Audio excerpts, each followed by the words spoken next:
The bids are in. The gavel's dropped, ladies and gentlemen. Here at WineBid, we are finally hammered. That's right. This is WineBid's podcast dedicated to all things wine value, wine retail, and just wine. My name is Jeff McGurn from the WineBid marketing team. With me, as always, is Paul Walker, our wine expert.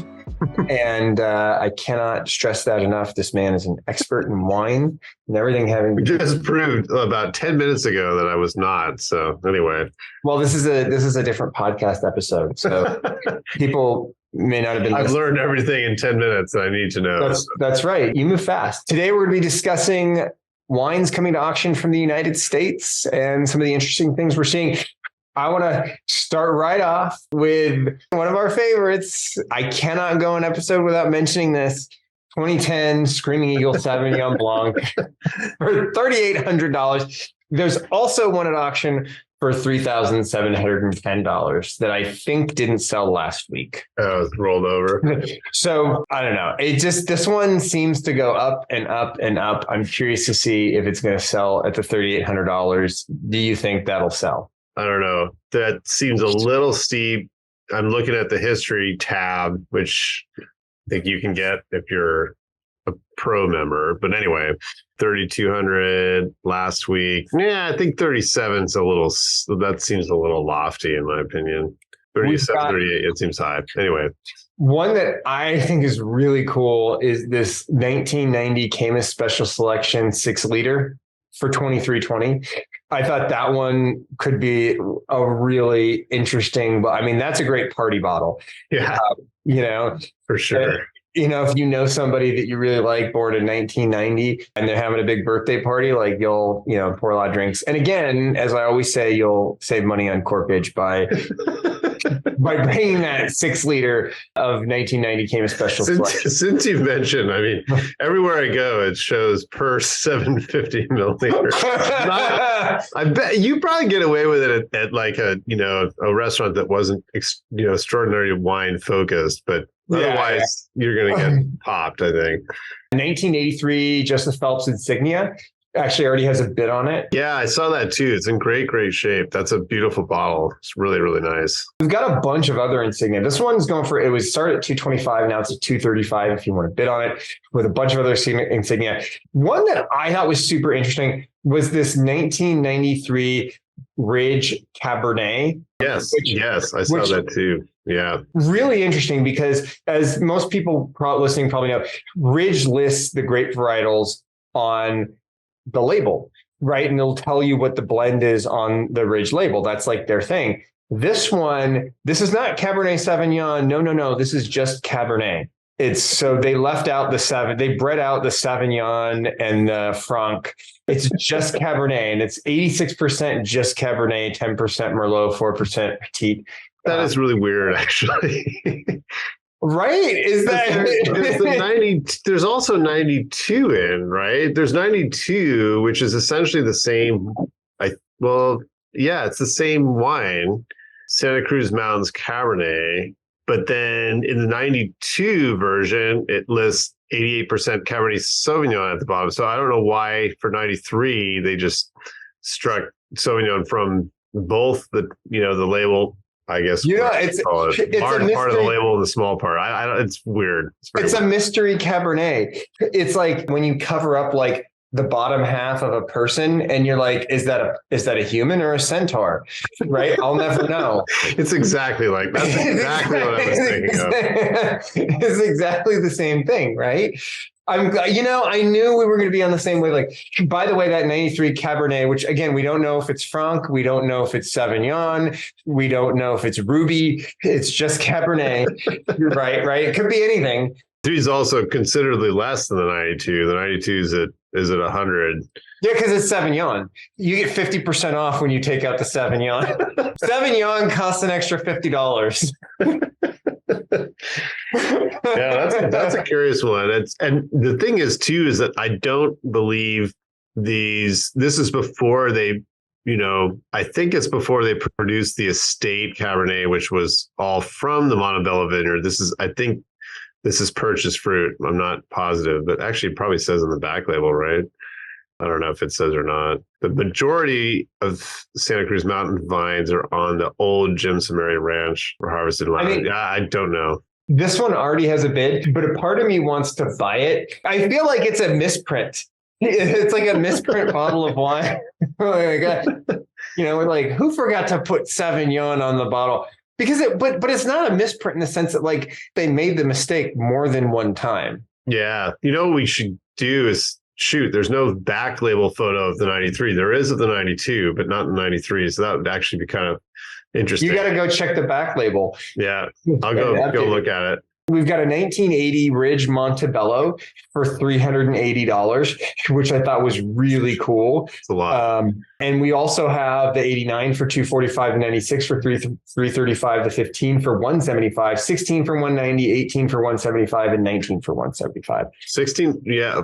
Wow, those are all sound like they're all less than release price. They're all less than release price. And this 16, I mean, that was a phenomenal year, right? Yeah. So 190 for a 16 Montebello seems like a screaming deal to me anyway. Yeah, I noticed there were some other, less expensive Ridge wines. Also, the 94 Sonoma Zin, that's probably still kicking around at 25. There's 09 Estate Cab. That does come from the Montebello Vineyard. Those are at 70. So quite a bit less. Not the same wine, obviously. And then there's Grenache Blanc 2020, which I saw was pretty cool. Don't see that very often. I love Grenache Blancs. That's got a bid already, though, at 26. And then there's some older York Creek Zins. 82 for 61's got a bid. 95's at 45. So yeah, lots of. Oh yeah, and a Geyserville Mag at 15 at $80, which I thought was a great deal. Phenomenal deals. 2014 Rome Beckstoffer Dr. Crane Vineyard for $355. And then we also have the same thing at $375 in case you want to pay $20 more. And then we've got tons of Realm coming into auction as well. We've got a mag of the 2016 Aubert UV Vineyards Pinot Noir for $250, which I thought was not terrible. And then I cannot not bring up one of your favorite wines of all time, one of your favorite producers. And I think it's because you particularly love the producer himself, Ghost Horse Vineyard Chateau Cabernet Sauvignon for $260. I know you're on their allocation list, so I don't want to mess that up.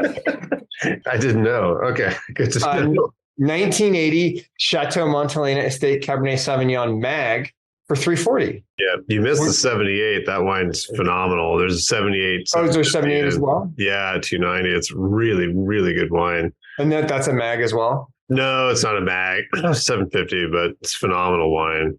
There's a bunch of Saxon coming into auction, a bunch of Costa Brown coming into auction. Actually, yeah, I did note down. Let's see. Did I? Yes, I noted the 2012 Costa Brown Gaps Crown Magnum because I don't think I've ever seen one.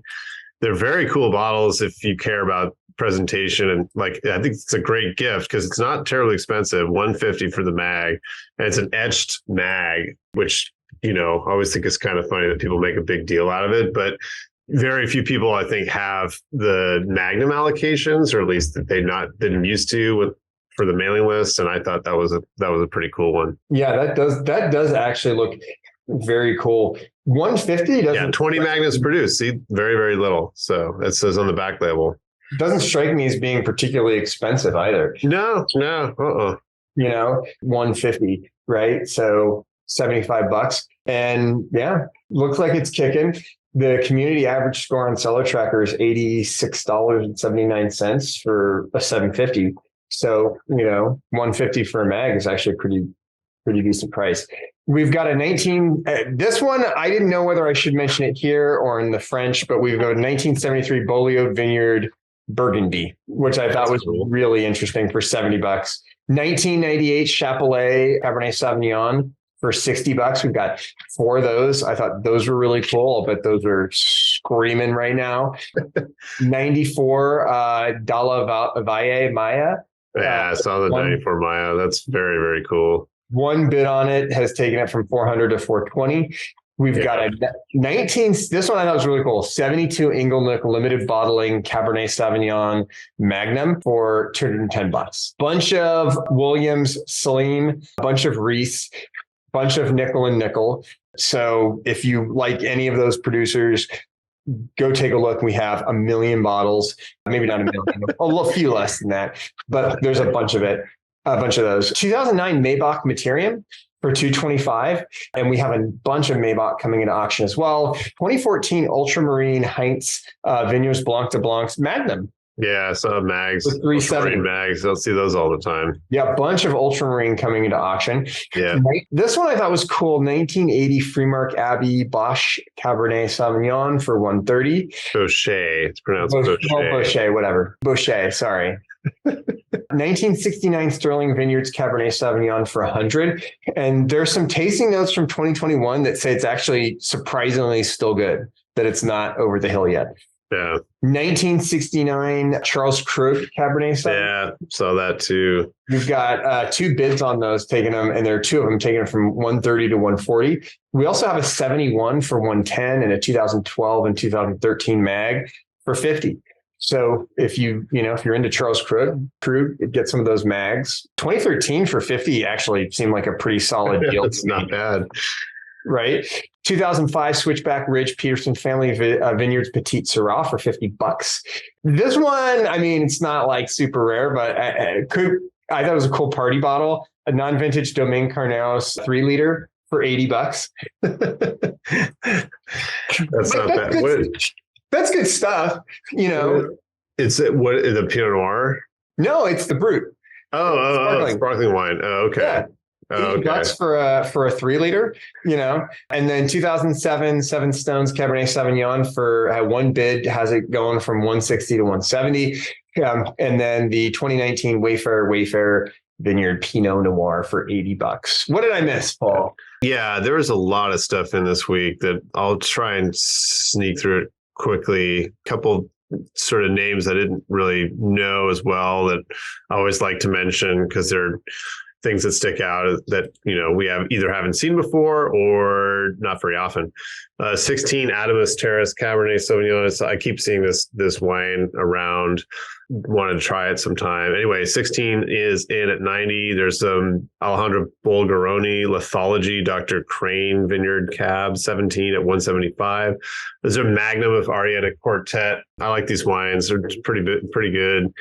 They aged pretty well too. Anyway, Magnum with the 11 for 110, I thought was quite reasonable. There's some, you mentioned Aubert mags. There's a Hudson mag at 220 of the 15 and a Lauren mag at 320. Don't see the mags all that often. It's kind of like that Costa Brown. I think they're pretty limited allocations on the mailing list. So fun to see those in auction. There's the Bella Oaks Red in this week. That's the new, it's its own wine, no longer, produced by Heights anymore. And the property, I think, was replanted and things, and a lot of effort and money put into it. Anyway, the 19 is currently up at 285. Let's see. There's some big basin wines in, which I thought were kind of interesting because it's another label I don't know. And these are over 10 years old. 09 Rattlesnake Rock Syrah for $30. I thought was interesting. There's some other ones that are a little bit more expensive. But anyway, that caught my eye because we don't see them too often. There's some Bond horizontals, which are always quite sought after. There's 06, 09, 5-bottle horizontal, and then 14 5-bottle horizontal with, looks like 1645, 1670, and 1955, respectively. There's some Bryant mags, which I don't see very often. 15 at 650, 16 at 1205. The 16's got that really cool etched bottling as well. It seems to be a trend this week. 92 Burgess, I thought was very cool. Don't see older Burgess wines that often. Howell Mountain property that actually burned down a couple of years ago, unfortunately. The property was also sold, I believe, to the same gentleman that owns Heights now. I can't remember his name. But anyway, 92 Vintage Selection Cab at 45. It's kind of a neat and not expensive, 20-year-old classic example of traditional mountain Cabernet from Napa. So that was really cool. It's also an 82, 10 years older than that. Library release cab, which I think they held these back for quite a few years and then put them out in the market. But it's probably been available for a while. Anyway, that's at 105. And then there's 87 library release, 6 of those at 32, which I thought was crazy cheap for that wine. Bids obviously on it, but not expensive. And let's see, there's some Carlisle. There's a lot of Carlisle, but I thought Monte Rosso 2012 at 35 was a great deal. 19 Papa's Black Syrah at 35 was a great deal. Because I always like to point out the deals when you see multiple examples of these wines. The scores always push up the other labels, but these I thought were quite reasonable. There's some Seritas Rosé, which I've never had before. That looks pretty interesting. $45, not cheap for rosé, but Seritas isn't cheap as it is. 2021, brand new, or relatively anyway. A bunch of Crocker and Star wines, which I always liked their Stone Place Cuvée back in the day. The name changed after time, and then they started making a single variety wine, both Cabernet Franc and Cabernet Sauvignon. There's 08, 16, 17, 18 Cab, and then there's the 17, 18, 16, 17, and 18 Cabernet Franc as well, all somewhere between basically $50 or $41 and about $80. So great wines from Pam Star. Really, really, really good and not expensive. Let's see. There's a Dakota Shy Magnum, which I thought was cool. And it's Cabernet Franc. Don't see that all the time. And it's also, I think, quite a bit less than their mailing list because I think these wines are very expensive. But anyway, 2021 Oakville Ranch Vineyard Cabernet Franc Magnum at 180. You mentioned the 94 Maya. That looks amazing. That is incredible. I don't think I've ever had the 94, but those older Mayas from 90s are unbelievably good. Down in Paso Robles, there's a Denner Mother of Exiles, a couple bottles of that in this week. Thought was cool at 45. I think that's less than the winery, probably quite a bit actually. There's some 2020 Di Costanzo, the second label, the Deco Vineyard Cabernet at 55. And then there's the 19 Di Costanzo Farella Cabernet at 90. Really, really good wines from Southern Napa and really cool winemaking team putting those together.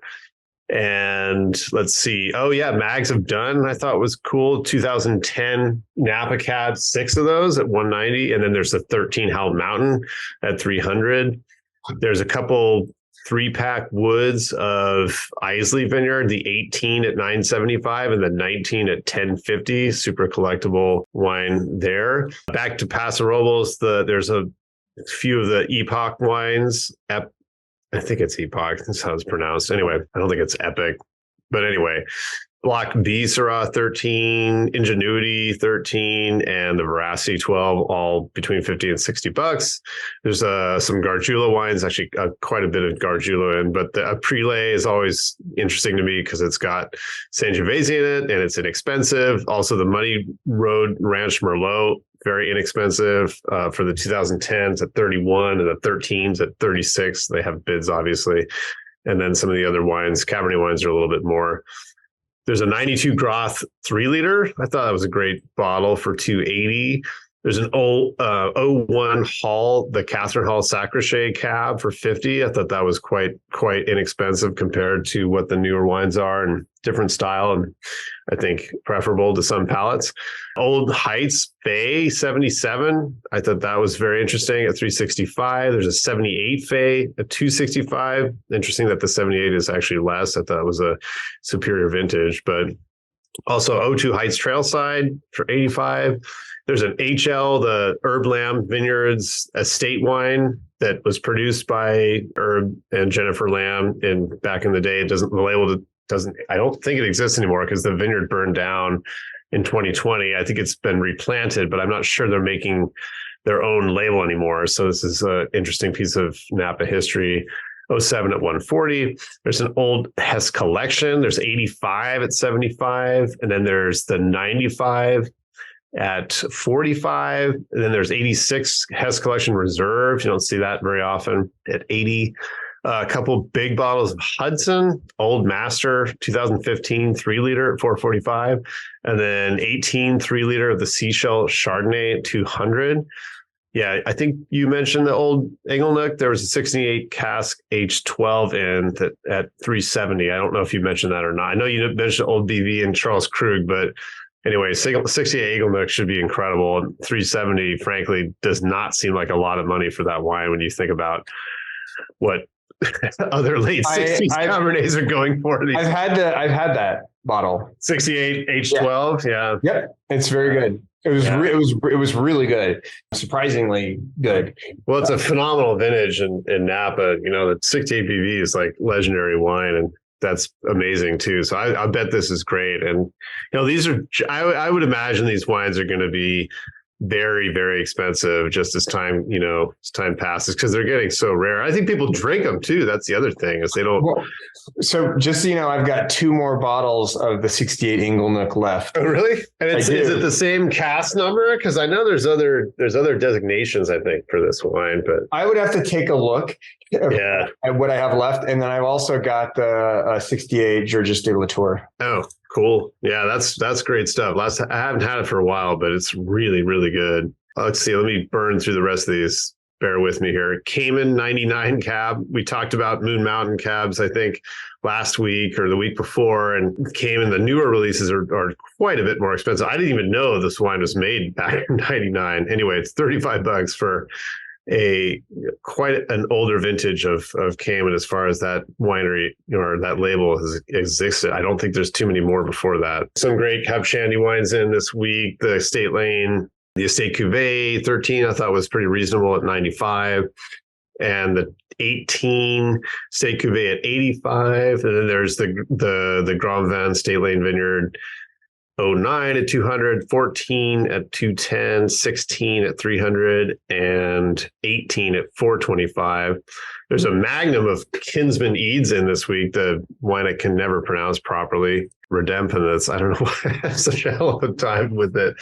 Redempthus. Anyway, magnum of that, 19 at 940. So serious rare stuff there. I think this is a closed mailing list as far as I know, and magnums are probably really seriously allocated. So this is a rare one. I mentioned that 2012 Costa Brown mag as well. 68 Martini California Mountain Cab, another fairly inexpensive wine from another era. That's at 185. 69 at 145. I thought those were really interesting. We just mentioned Moon Mountain. There's a mag of the Moon Mountain Estate Reserve Cab for $40 for the 06, which I thought was a good deal. Also, Mount Veeder wines. There's a 13 Cabernet at 31. I thought was very, very inexpensive. Great vintage. Those are tough wines. They last a long time, but that should be drinking in, I don't know, 5-10 years. 93 Mount Veeder Reserve, also the Cabernet blend for 45, I thought was reasonable. It's a bunch of Ovid, 05, 06, 07, 2010, and there's a 16 mag in for 460, which I didn't think was terribly expensive considering how much this wine is on the mailing list these days. 06 was frankly cheap at 160, and then they go up from there. A couple mags of pot in this week, the Acteon Quixote Vineyard Cab 15 200, and then the 16 the La Nouveau Western, great Cabernets from Aaron Pott in Magnum format. Some Pride Mountain Reserve. I saw the 04. I just had the 04 Reserve Claret. It was really, really good. Anyway, there's 04 Reserve Cab for 150 and 13 Reserve Claret for 125. You mentioned there's a bunch of Rees. I thought the 6-bottle horizontal of the Alpine Hillsides was really cool for $9.45. It comes with the wood box from the 14 vintage, 6 bottles of that. 17 Barwalo at 40. So I also flagged some that I thought were reasonable. 14 Family Farm Pinot at 45, 16 Family Farm at 40. 19 Family Farm at 40, T Home Vineyard 17 at 40. So really, really inexpensive. There's some Chenin Blanc too, which I'd never seen before. Reese Mount Pajaro Vineyard Chenin Blanc from 2019 at 50. And then, Porcupine Hill Pinot 16 at 46. We mentioned all the Ridge wines. Oh, there's a Magnum of 98 Ristow, which is a wine that doesn't exist anymore. I believe it was a couple that bought this property a long time ago and then completely ripped it apart. They dug up tons of rock and spent a fortune on it. And it was very expensive, I think, when they released it. But anyway, there's a Magnum 98 for 65, which caught my eye because I didn't think that was very expensive. And there's some 11 Rocchioli Valdiguier at $20, which is an interesting variety. They don't make a lot of it. Popped into auction this week. There's an 07 Scolium project. These are very controversial wines made by Abe Schoner. Interesting dude. And Camila Farina Vineyards. That's what this one is. I think it's a white wine. Anyway, curious natural wines there. There's some Senses, Pinot Noir and Chardonnay. Day One, MCM 88 and 10 Stop Chardonnay. Those caught my eye. Really, really good wines that Thomas Brown is making out from Occidental Vineyards. Really, really good sources. Let's see. 07 Schaefer Sunspot at 400 for that 25th anniversary bottle. That caught my eye too. There's some older Schaefer, 82 at 135, 85 at 76. Looked like a really good deal. 01 Silver Oak Premier Auction bottling, which I'd never seen before. The Soda Canyon Ranch Cabernet Sauvignon, lot 74. That was really wild. Anyway, two of those at 145. There's an 01 Sine Qua Non Pagan Poetry Rosé in for 500. This is a pretty rare one. Haven't seen that for quite a while, among other Sine Qua Non wines as well. Some Somnium wines for race fans of Danica Patrick out there. Aaron Pott also makes this wine. It's quite good. 11, it's 85, 16 at 95, and the 18's at 85.